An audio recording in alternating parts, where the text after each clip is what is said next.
Hello, I'm the producer, Jacob Cook, and UpTalk is a weekly, upbeat, uplifting, forward-looking resource show, offering expert perception and advice on personal growth and development. UpTalk will feature guests with inspiring stories and messages filled with informative, life-changing insights. The delivery of this information is through a blend of common sense and practical application. UpTalk will be a big assist in satisfying the hunger for knowing the path to success. And now to our hosts, Lou Vickery and Jason Will. Oh, well, welcome to UpTalk. I'm Lou Vickery, and we're so excited that you're with us. And guess who's back in the house? Who is it? Where have you been? You've been on secret assignment. Huh? I've been all over the place. Have you really? I'm exhausted. But it is great to have you back. We heard from some of your fans while you were gone. What'd they say? All two of them said they really missed you. I told you, I'm the strength, I'm the backbone of this show. I know it. And I agree with that. I'm bringing 2 of our 5 viewers. That's pretty strong. Hey, once we get past family. But I tell you what, we got a really special guest today. Who is it? We got John Archibald. Who's and John John's Archibald? a Pulitzer Prize winner. Oh my gosh. Okay. You know what? So he's probably got a big following. So this could really boost ratings. I want you to know I won a prize, started PUB. In the pub? Yeah, I put writing on public restroom walls. Oh, I mean, I had some of my best quotes up there. really? Yeah, here's one. I got to give it to Oh you. boy, Okay? here we go. As you wind your way through life, whatever may be your goal, keep an eye on the donut and not on the hole. You like that one? I do like that one. How about this It's one? perfect for a bathroom wall. Yeah, it is. And this one, there are only 2 kinds of days, good and better. Now, yeah, I thought you'd really like that That's one. positive. Now, we can always count on positivity from Lou Vickery. That's what I love about you. Amen. It's just one of the many things.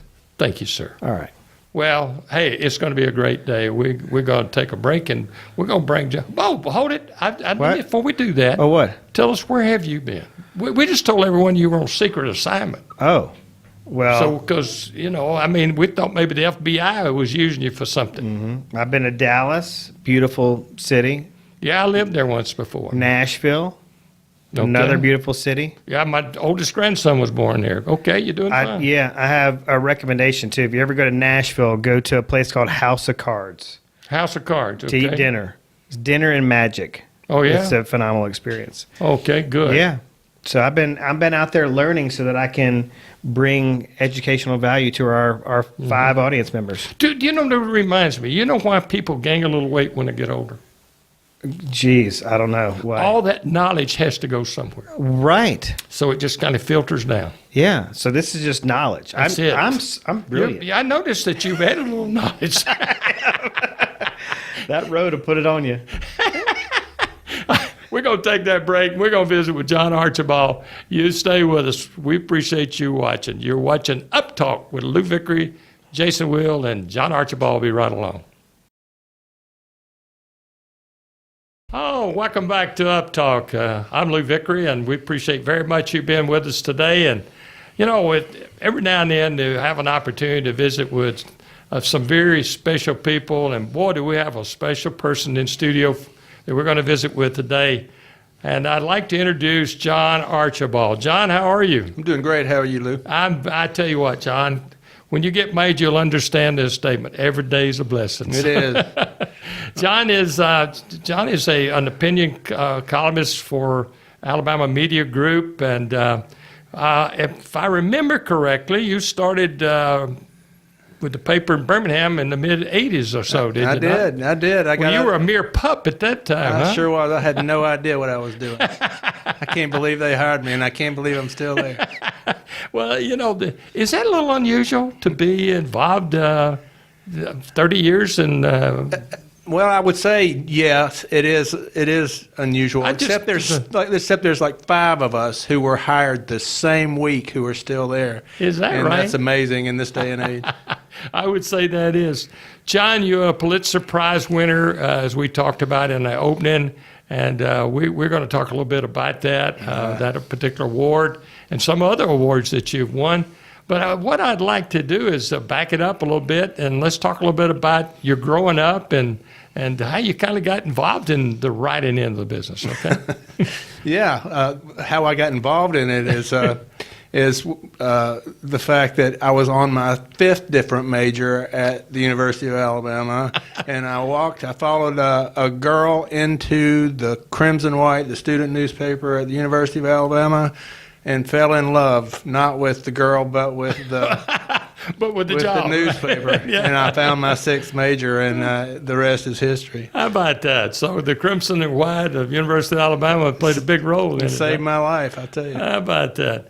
John, you grew up in a home with a group of ministers. Go ahead and tell us a little bit about that. Yeah, my dad was a Methodist preacher. His dad was a Methodist preacher. His dad was a Methodist preacher. His dad was a Presbyterian preacher. Okay. And they go all the way back to 1740 or something like that. Holy cow. My the family tree is just stinking with them. And, on my mother's side, her dad was a Methodist preacher. His dad was a Methodist preacher.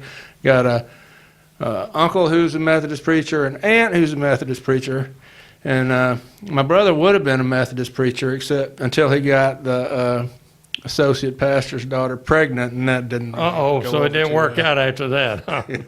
I'd say that probably would. that probably didn't go. Oh, that's fine. John Archibald, our special guest here on UpTalk. We appreciate very much you being with us. John, as you look back now at the time when you first started, how has the writing end of the business changed? Everything has changed, except maybe that least of all. Of course, I mean, it really has changed because right now we write directly for the web in most newsrooms, and certainly in ours, which is digital first, and which means we, are edited on the back end and people can see it before that, which is dangerous and crazy and all that, but it's so much faster paced. There are fewer people doing it. There's not as much job security. There's not as many editors. Nobody knows quite what will come tomorrow. Right. So those old dinosaurs like me are trying to keep that one foot in the past that says, you have to have journalism ethics, you have to correct your mistakes, you have to do all those things that we valued then, right, and that everybody did, while at the same time being open to whatever happens next. And I think being able to adapt is the key element to success in this business, or any business for that matter right now. Well, John, in line with that, I remember you don't enter a sentence with a preposition. Well, you see all kind of sentences in it with a preposition now. So, in fact, I think in my new book, I've done some of that myself. So, but the rules changed somewhat. Yeah, I wrote a column recently about the high school English teacher I had who flunked me in language skills 2 because I didn't understand why I needed to know what a gerund was, and I was not good in class and that sort of thing.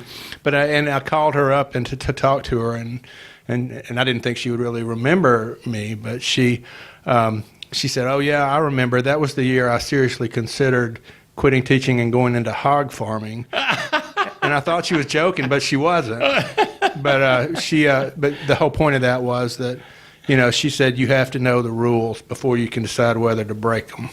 All right, that's neat enough. As we mentioned earlier, John is a Pulitzer Prize winner, and tell us a little bit about that. I mean, that's pretty big stuff now, John. Well, it may, I don't even quite know how to talk about it because it's something I've dreamed of all my life. And never dreamed of it, all of a sudden it happened, huh? Yeah, it's like you getting drafted by the Cardinals. I guess was it's one of those things that, boom. Yeah, that's right. They can't take away from you, right? So.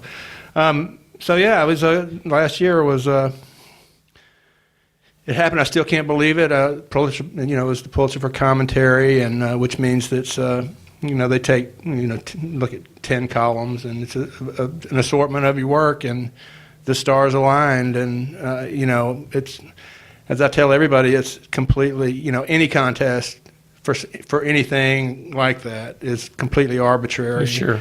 And the stars have to align, and somebody has to notice, and there are 1,000 people out there who deserve it. So I try to tell myself that every time I head gets too big to hold up on it. But there's only one winner, John.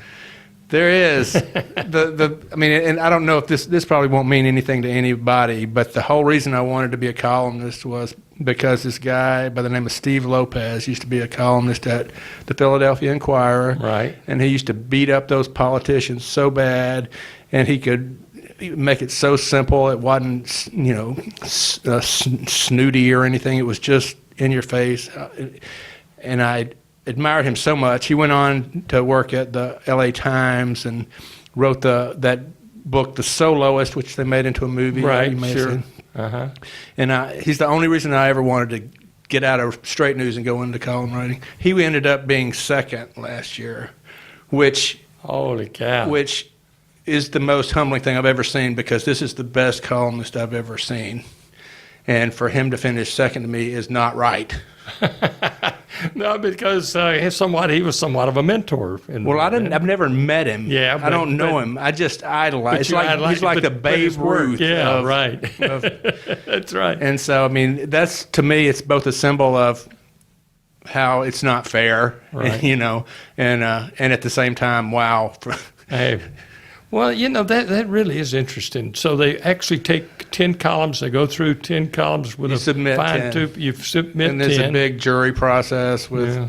all these people you've probably heard of. And And that's neat enough. And but as you look back now, when you received the news, what was your first reaction? I don't remember. Yeah. I mean, well, what happened the weekend before, my boss told my son that they had people in New York who were hearing that I was a contender. Uh-huh. And so there was some, and I didn't even want to believe that. So when it happened, it was my son was right there beside me, who works with me, and that was the absolute best part of it. Is Your son works with you? he does? Yeah. And so he was there with me, and we had champagne at work. Oh, well, why not? I don't remember getting invited to the party. Oh, well, we can have another one, Lou. Yeah. It's not too late. That's right. With John Archibald is our special guest in studio, and we're so excited to have John aboard with us.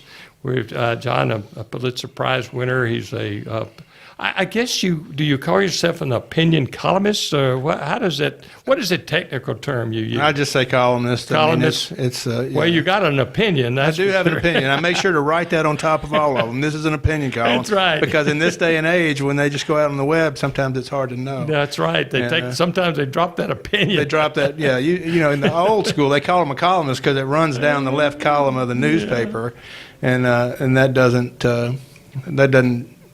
exist in a lot of places. There is some financial award for winning the prize, right? Yeah, there's some. Yeah, it's not going to. We don't have to talk about how much, but there's. Well, they give $10,000, which is a nice little payday. Sure. But They it's, help buy a few Christmas gifts, right? yeah, it does, and it opens some doors. That's good. Now, John, as you look back now over the 30 plus years that you've been writing for, I guess, basically started. If I remember, when I was in Birmingham, you were writing for the Birmingham News. My main employer was always the Birmingham News, which kind of morphed into Alabama Media Group, which includes the Mobile Register and the Huntsville Times, Right.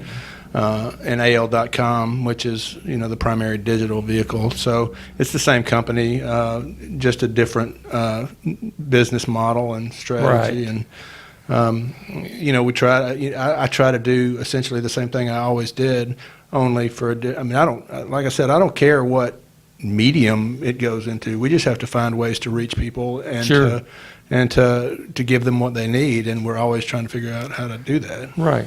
I think back and looking at the waterworks situation. You were right in the middle of the Birmingham. By the way, I'll let you tell a little more about the story, but we happen to have one of the guys that was right in the middle of that, living down in our neck of the woods, that plays tennis with us. The mayor, We'll just leave. We won't mention a name, but you're well aware of Tell us briefly about the waterworks thing, and because you really did some very extensive work with that particular.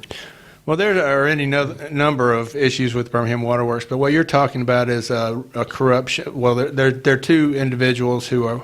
One worked for the large engineering firm for the waterworks, and another worked as a subcontractor to him.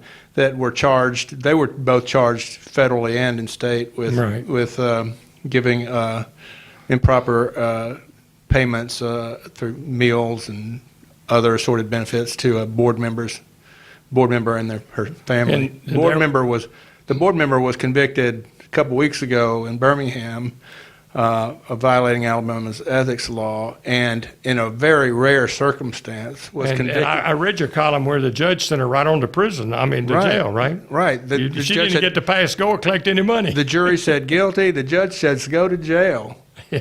And so that until sentencing, So that's rare. The individual I was talking about was one that was involved with the bond deal that was involved with that deal. So you can understand a little bit about where I'm coming from. Right. There are myriad corruptions going on from him. And now they just found out they're $1 billion in debt. So how about that? Well, we're going to take a break. You're listening to UpTalk. I'm Lou Vickery, visiting with John Archibald. John's a columnist with Alabama Media Group. And we'll be back. You stay with us. Oh, welcome back to UpTalk. I'm Lou Vickery, and it's so great to have you with us. And it's great to have John Archibald in studio. And John, we've had an opportunity to visit and talk about your work and some of the things you've been doing.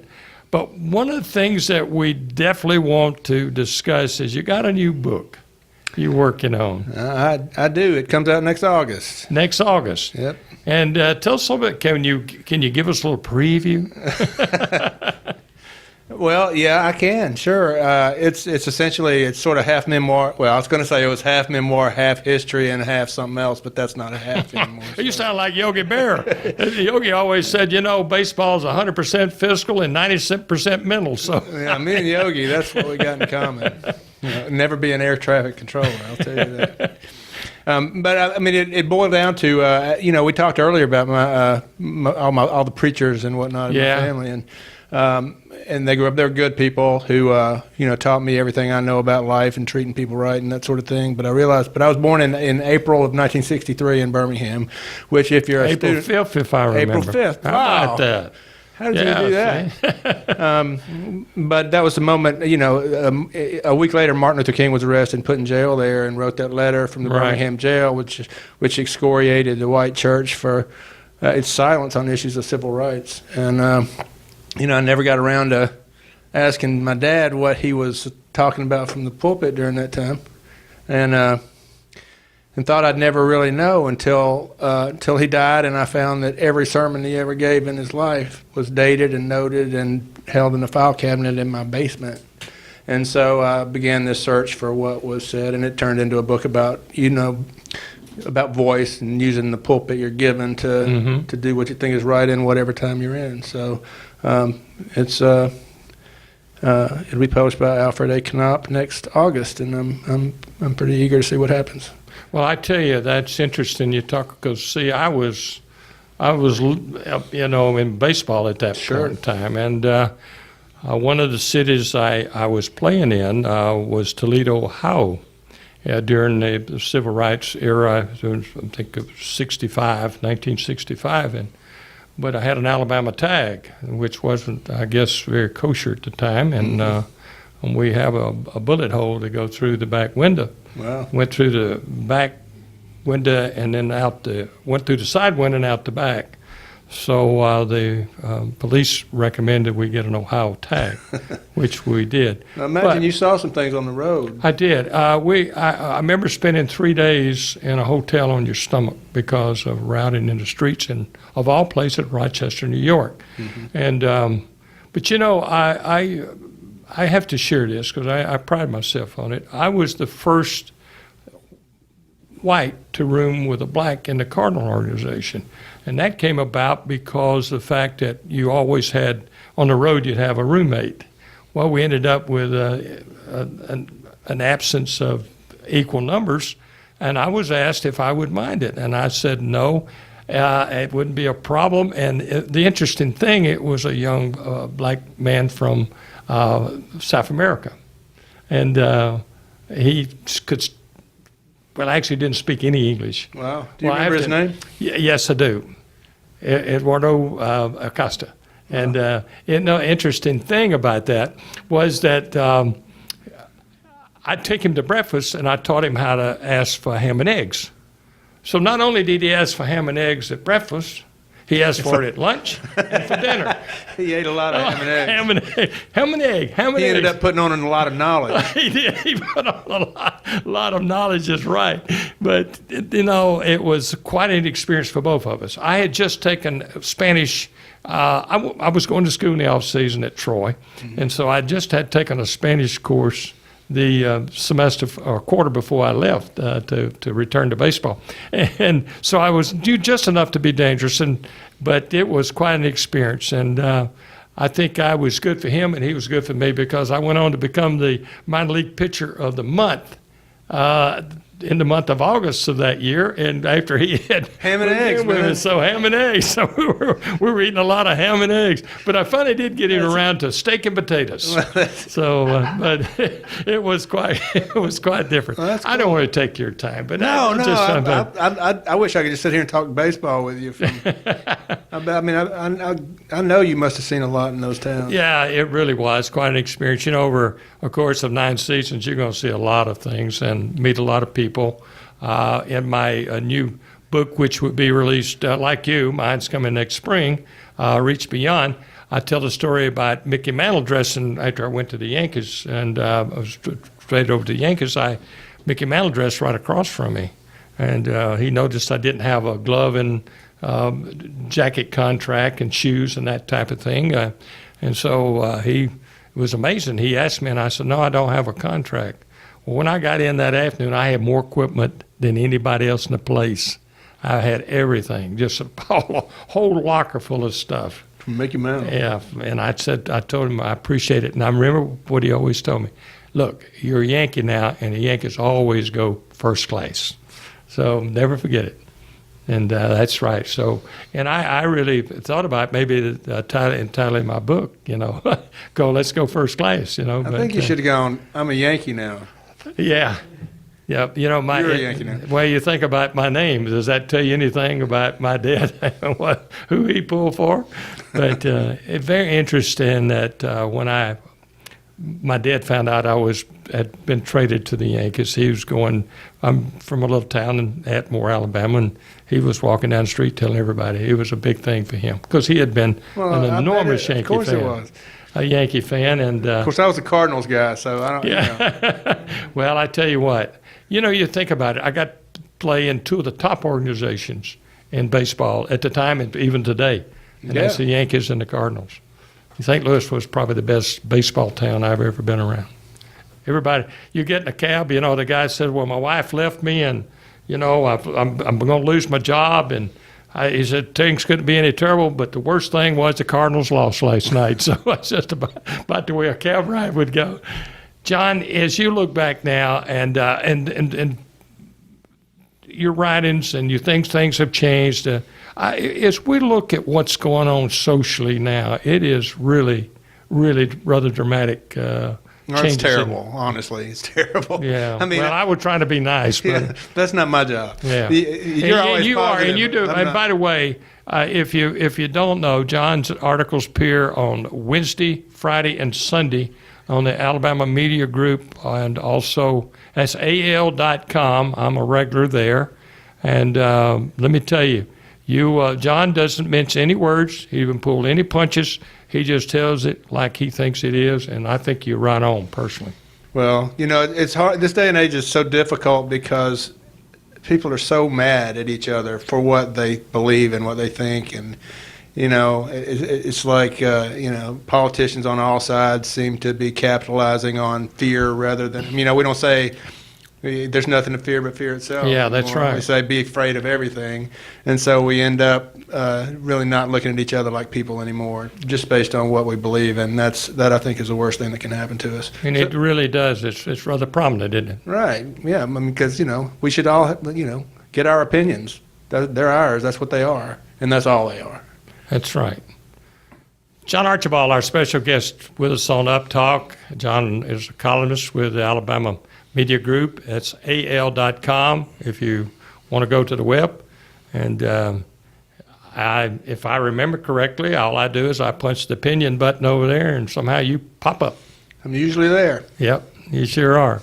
And John is, as you look back over your career and you think about it, I want to ask you if there's, we somebody watching that had maybe an interest in writing or want to pursue that as a potential career, what would you tell them? Well, first practice. I mean, find somewhere that will publish it. In my case, I started out in that student newspaper, and I started writing. And the more you write, the better you get. And clearly, I look back at those things that I wrote then and laugh about them because it does take practice and it does take some skill. But I think the most important thing to me is figuring out at some point what my voice was and what that meant. And because everybody always says, writing your voice, and nobody knows what that means because it's ridiculous. What is it?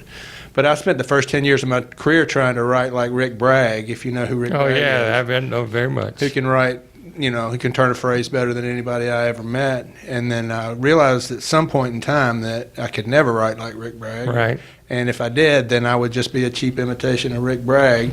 Mm-hmm. And so when I sort of started writing, that voice that's inside my head when I read out loud, it's that voice, So, the voice that tells me my inner monologue, when I started just trusting that and thinking, then it started to work. I had someone tell me years ago about writing, and he said, look, you got a doer right in the middle of your stomach. It tells you what you should do and what you shouldn't do. Just listen to your doer. Mm-hmm. And I've always thought that was pretty daggone good advice. I sure wish politicians had one of those. Oh, man, don't. Then we wouldn't need that ethics law. No, that's right. There you go. Wouldn't need the ethics law is right. But you're right. And it's that thing. And once you start to have confidence in your doer and in your voice, then all of a sudden you're giving the world the only unique things that you have. Right. And that's the key to success. John, I want to go back. We got just a little short time left. I want to go back to the book. Mm-hmm. And the book, is there a title for the book yet? And what you? It's called Shaking the Gates of Hell. Shaking the Gates of Hell. Which is based on a quote by John Wesley, who founded Methodism, right. Which basically said, shake things up. Hey, you're doing that, John. Well, I'm not saying it's me. Well, I'm saying it's you in part, but that's good. I have been accused of it. There you go. John, you don't know how much we appreciate you coming and being with us. You know I love you, Lou. You know I do. That's it. Well, I'll tell you what, we appreciate your work and what you do and what you stand for. And, hey, we're expecting you to come back again now. I'd love to. Come down. But now next time you got to come down, and we're going to take you to some great seafood. Next time we're going to come down and you're going to play tennis with me. That I'll do. Now, do I need to play right hand or left hand? You have to play whatever your weakest hand is. That's right hand. I get to play right-handed one day a week. All right. With a group, and goes there. Do you ever play with your feet? That might do. No. Hey, a foot massage, I use that in golf. All right. We're going to be back. We appreciate John coming and being with us. You stay right there. We'll be back with Jason. Wow, welcome back to UpTalk. Oh, man, do we have fun. Are we having fun? Are you having fun? I'm having a great time. That's Jason Will, by the way. I'm Lou Vickery. And you need to remind people of that because they have no idea. No idea. Like, you're the star. I'm who? You're the star. Yeah, I am. That's right. I'm your sidekick. Don't you forget it. That's right. You're right. Yeah. Hey, I wrote a little poem called Be a Star, but I'll give that to you another time. Okay. I think the audience would appreciate that. Yeah, that's fine. If you cannot be... Oh, here we go. Huh? Oh, if you cannot be, might have been, you need a has been by far. For it might have been, has never been, while a has been once was a star. Wow. What do you think? I didn't like it, but it's impressive that you can remember it. That's the most impressive part, isn't it? the poem, the fact that you can just recall that stuff. I mean, there's a lot of useless information up there. A lot of good stuff too. You know my track record. I am the proprietor of useless information. Yeah, and I know a lot of it. You're not messing around. It's a fact. That's right. All right, we only have limited time here. Let's get rolling. All right. Let's bring some value to the audience. But that was a great interview with John. It was. And man, I tell you what, the man knows his stuff. You need to be reading his column. I wrote it down, al.com, under the opinion section. Is that where we need to go? Yeah.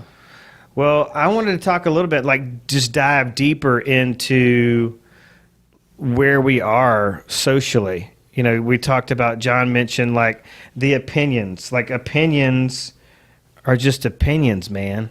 I mean, they don't define you. Don't make you a bad person. They don't make you inconsequential or evil. Yeah, that's right. But it certainly is the interpretation or the assumption that people are having of one another these days. Well, you're right. And the unfortunate part of all of it is that my opinion is the only one that counts. Yours doesn't count. And we got way too much of that. Well, and then there's also opinions versus fact. But what do you think? Facts getting away.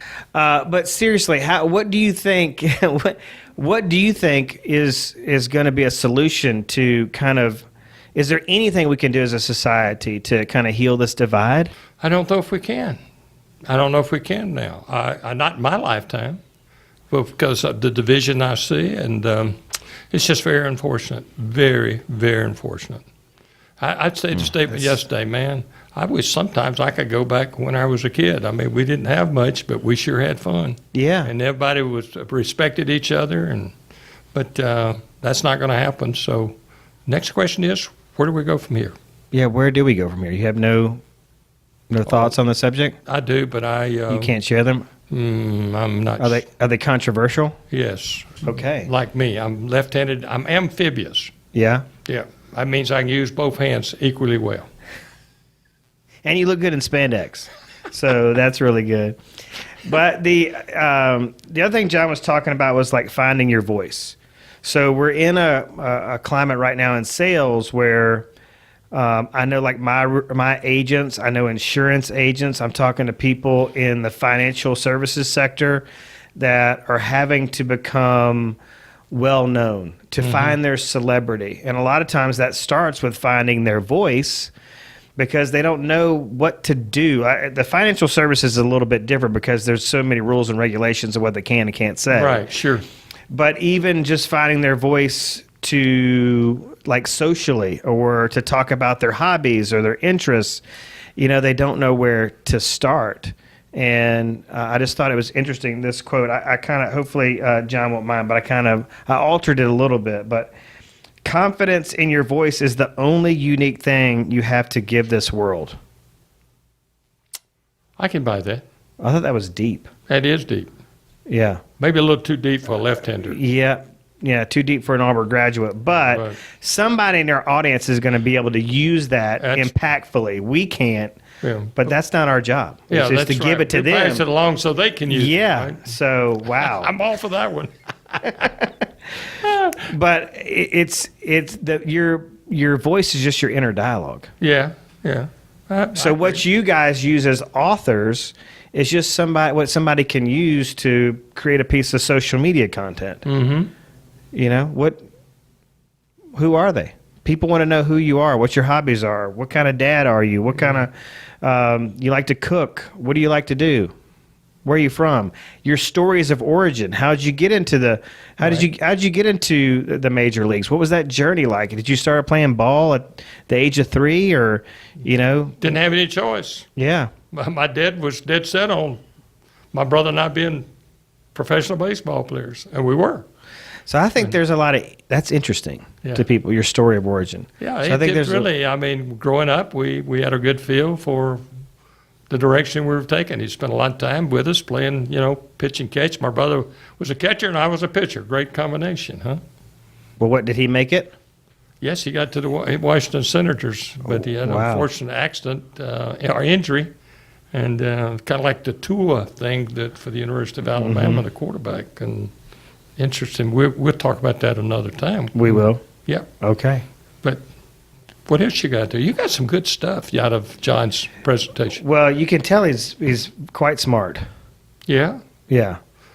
Yeah. And in other words, I hope he left a He's few. an intellectual, and this is Okay. typically not an intellectual show. Well, We're a little I bit had out of hope. our league here, I think. Right. I hope he left a little in that chair for you. Really. Yeah, I'm hoping. I'm hoping it's going to rub off. Just Yeah. a little bit of, osmosis. But so yeah. But I think there's a lot we can take away from this in terms of how we look at each other. Like Right. maybe the answer is just trying to, start a dialogue. Have a conversation. Come from curiosity, not judgment. And I read John's article pretty religiously. I follow it. And John is, he doesn't mince words about how he feels about things. And I think that's good. You can dance around it. You can pull what I call the Alabama two-step. We're Right. good in this state for that. So, but at any rate, Well, what else you got there? I wrote this sentence down as you guys were having your conversation, and I think it's a good thing for our audience to ponder.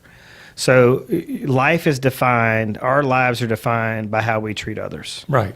So, through the conversation you guys were having with one another, that's what stuck out in my mind. But then, if you reflect on that, if you step outside the picture frame and look back, what does that really say about our own personal responsibility to how we're conducting ourselves, Right. but also the bigger picture of the climate politically, socially? It's really not very good. And as you mentioned, it's you don't have a solution. There's not one that's going to really solve it. You Not don't that know where we go from here. Yeah, well, not that I can see on the horizon, but you hit the nail on the head. Do you know the greatest gift that God has given us are relationships, dealing with other people. And if we do not take advantage and lean on each other and work with each other, then I don't think we have anywhere we can go. I think that's the real secret. I agree. That's my opinion. By the way, we want to express our thanks to Jacob Cook, who is our producer and jack of all trades, master. I'm going to say master of many. Okay. Do you know he's the president of a company called Jacob's Eye? Yeah. Yeah, he's got that eye sitting there, Big. In fact, he's got two eyes there. Two cameras. I don't get wrapped up in that. What? We got anything else? We got a couple more minutes here. All right. Well, do we want to talk about? Got anything to promote? We don't have any sponsors, so we might as well try to make some money. Yeah, if anybody wants to sponsor us. We need know. some sponsors. Yeah. We've got big guests. Hey, by the way, our website's up, huh? I hope so. UpTalkTV.com. Yeah. Yeah. UpTalkTV.com. It only took 3 months, but we got it up there. Hey, that's the way to go. Nothing like, hey, it should be good, right? It should be good. Yeah. It should be good. We're going to wait. All right, what are we promoting? Hey, we got a book here. We got a book. Let me hold it too. Yeah. You In hold half fact, of we it. got a. You missed our this promotion guy. last week. Was it Oh, over man. the top? Our guest last week was. Did he say anything about the picture on the front of this book? Oh, he said the only thing bad about the whole book was the picture on the front. He said if we do something about that, we got a bestseller. Oh my goodness. Well, No, at least but- we figured out the reason why. But this book, Motivators for Salespeople Destined for Greatness, a great tool. And you can go to Amazon.com. You can go to my website, LouVickeryBooks.com. And Jason might even autograph it for you. I might. That's right. There's a lot about attitude in that book, Oh, man. and attitude is everything. And did you know this? I was at one of those recent trainings I was at while I was on the road. If you put a numerical value to each letter of the alphabet and add them all up, do you know what that equals? No, what? 100%. Does it really? Test that out. I think I've seen that somewhere else, but that's neat, isn't it? Huh? Attitude is everything. There you go. Well, it is. And everybody's got a bad attitude out there. Yeah, well, in fact, we talk about how's your tude, dude. Yeah. No, but you got to have a good tude. It's the only way you're going to function well in this world. Yeah. So better not leave that up to interpretation. So they should just buy the book. That could go any which way. That's right. Buy the book. Yeah. It's a great tool, seriously. I tell folks a little bit about your businesses. Well, I'm in the real estate business, so I know we've got millions of viewers across the world. That are just anxious. But, hey, couldn't buy be a better place to buy property right I don't think a lot of people realize that Alabama has really nice sandy beaches. Yeah. They really don't. They think they got to go to Destin and South Florida for that kind of stuff. But our beaches are beautiful. They are. That they are. The sand is so fine it squeaks between your toes. Did you know that where we are in Baldwin County is the biggest county east of the Mississippi River? Jacob, Land-wise? did he not yield time to me? I'm just, he gives me time and then he takes it back. Have you noticed this? It's like, I'm good for that. yeah. In fact, I was told I'm beyond being good for that. I'm actually being bad for that. All right. You're the star, though. You get to hold the limelight. Come on. It's All right, so the ball's in your court. Let me just plug my website before you give Yeah, my time do back that. to you, Mr. Chairman. It's jasonwillrealestate.com. jasonwillrealestate.com. Yep, you can see every property for sale on the Alabama Gulf Coast. There you go. And also, then you can help them on the mortgage side. Yeah, my wife is in mortgage, and as you said, I've outkicked my coverage, so she's both attractive and talented as a mortgage lender. And obviously, she's near perfect. The only problem is her eyesight, right?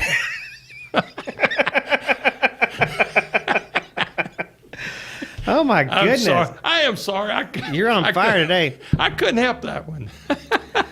But people can also go to jasonwilluniversity.com to get some coaching tips, personal development tips. They can also go there to contact us if they want us to come speak at their next sales meeting or conference. Yeah, Alphonse and Duo. Yeah, I carry your luggage, and Jacob carries the camera. We all have our place. No, seriously, we're available to do that. We are. We're very affordable. Like really affordable. Very affordable. we even pay you to let us go.